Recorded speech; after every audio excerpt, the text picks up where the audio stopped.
Hello everyone, I hope you are doing well and good. And this is your Vedic Astro Guru. And in this video, I'm going to explain houses.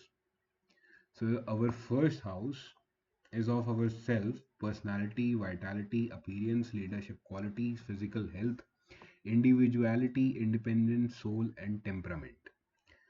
Its Karak is Sun. Okay. The second house is of wealth, family, speech, values, possessions, material stability, financial prosperity, accumulated wealth, inheritance, property, communication style. Its Karak is Jupiter. Third house is of siblings, courage, communication, efforts, short journeys, determination, creativity, adaptability, bravery, mental qualities, curiosity, struggle, travel. Its Karak is Mars. Then fourth house is of mother, emotions, home, property, mental peace, nurturing, adaptability, intelligence, domestic happiness, emotional stability, heart, land, material affluence. Its Karak is Moon and Mercury. Then fifth house is of children, creativity, education, intelligence, spirituality, love affairs, artistic expression, higher learning, wisdom, love. Its Karak is Jupiter. Sixth house is of health, enemies, competition, debts, discipline, challenges, resilience, endurance, hard work, diseases, fear, servitude. Its Karak is Mars and Saturn. Then seventh house is of partnership, marriage, business relations, harmony, diplomacy, contracts, public relations, balance in relationships, status, pride, desire, passion. Its Karak is of Venus. Eighth house is of longevity, transformation, hidden knowledge, mystery, discipline, introspection, occult sciences, inheritance, profound changes, death, past life, hidden powers. Its Karak is Saturn. Ninth house is of higher learning, spirituality, luck, ethics, philosophical thinking, benevolence, religious pursuits, fortune, moral values, travel, meditation, virtues, deeds. Its Karak is Jupiter and Sun. 10th house is of career, status, reputation, profession, achievements, structure, intellect, ambition, vocational paths, public image, moral virtues, livelihood, fame. Its Karak is Mercury, Sun, Jupiter, and Saturn. 11th house is of gains, social connection, aspiration, profits, networking, prosperity, friendship, group association, fulfillment of desires, material affluence, enjoyment. 11th house Karak is Jupiter. 12th house is of liberation, spirituality, subconscious, losses, isolation, introspection, long journeys, detachment, endings, expenditure, travel, sleep, completion of cycles, bed pleasures. Its Karak is of Saturn. And now let me show you houses in North Indian style. So this is the first house, this is second, third, fourth, fifth, sixth, seventh, eighth, ninth, 10, 11, 12. We have 12 houses. So this chart basically is a blueprint of the planet position in your birth date when you were born. So in the sky, what was the orientation of the planets?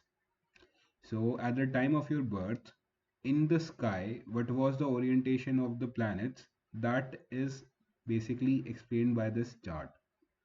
Okay.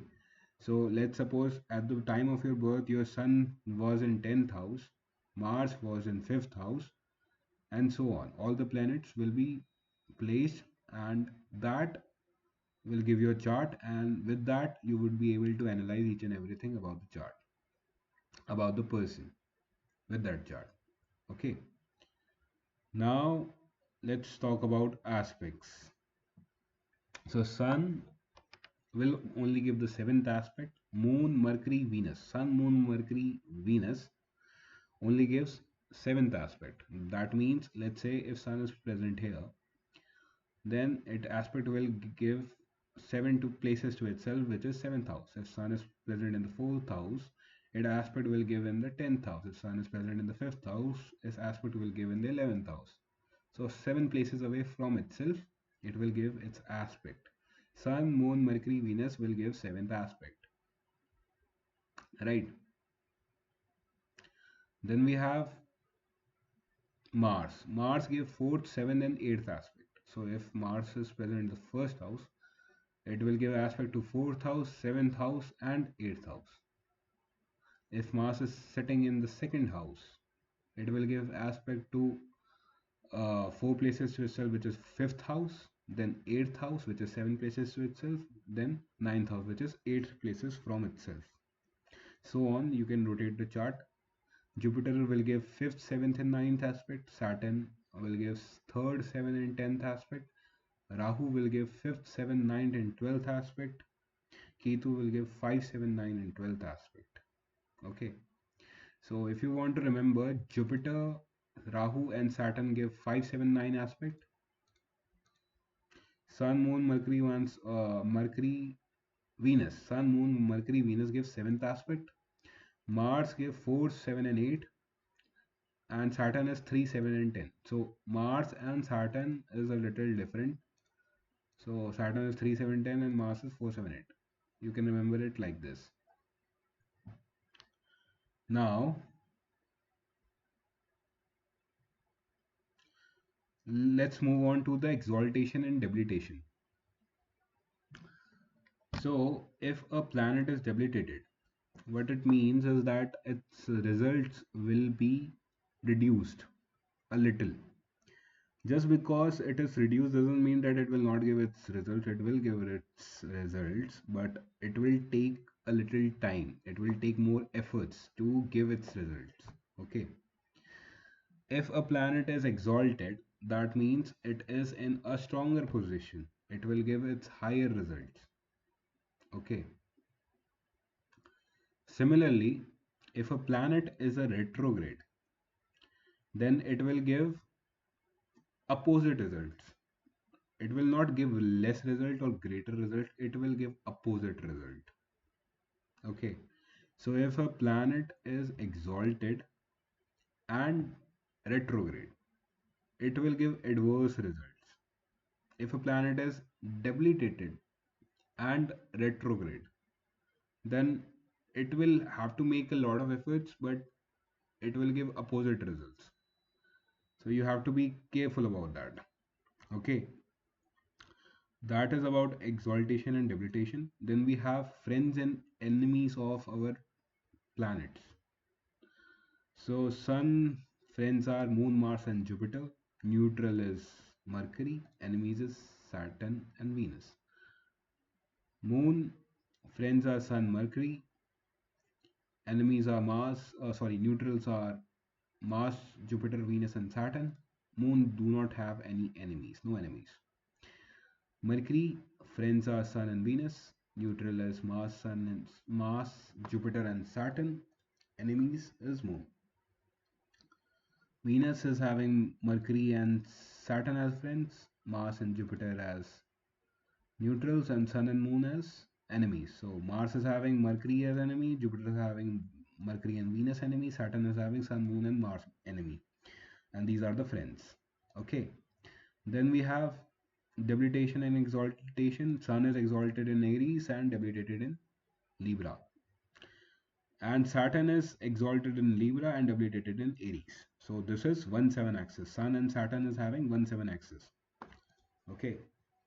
Then Moon is exalted in Taurus and debilitated in Scorpio. So it is having 2-8 axis.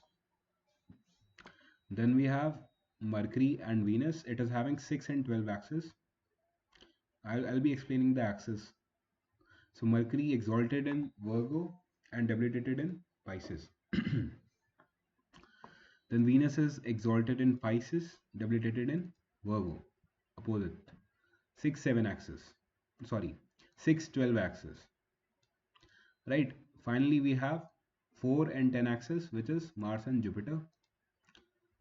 So Mars is exalted in Capricorn and debilitated in Cancer. Jupiter is exalted in Cancer and debilitated in Capricorn. Let's move on to the North Indian style chart. So let's say this chart is of Aries. Okay, I have another one. Yeah. So in this chart, you can see the first house is of Aries, and so it is like that.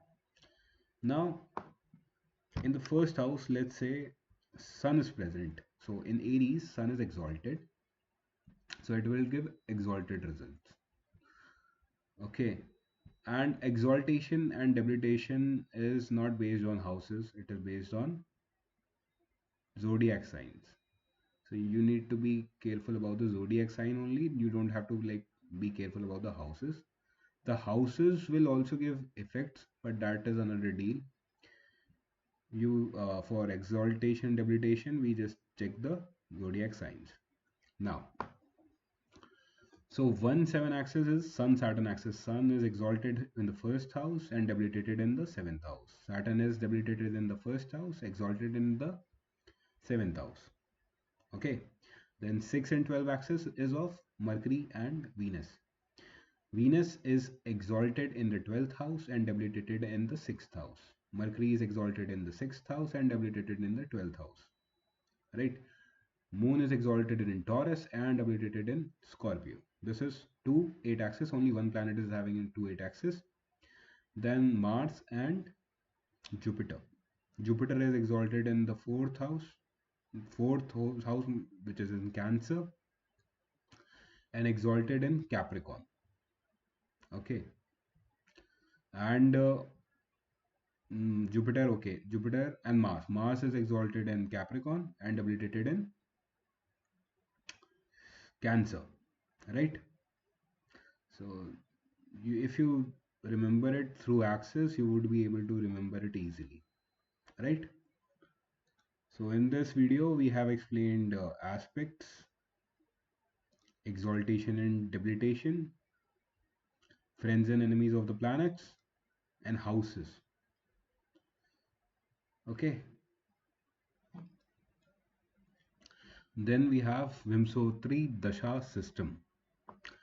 Vimshottari Dasha system, we have Ketu 7 years Dasha, Venus 20 years, Sun 6 years, Moon 10 years, Mars 7 years, Rahu 18 years, Jupiter 16 years, Saturn 19 years, Mercury 17 years, total 120 years Dasha. And these Dasha are in order. First Ketu, then Venus, then Sun, then Moon, then Mars, then Rahu, then Jupiter, then Saturn, then Mercury. Let's say you were born in Sun Dasha. Then you will go through Moon, Mars, Rahu, Jupiter, so on. Let's say you were born in Saturn Dasha. Then you will go to Saturn, then Mercury, then Ketu, then Venus, then Sun, then so on. Okay. So after the Mercury Dasha, Ketu Dasha comes.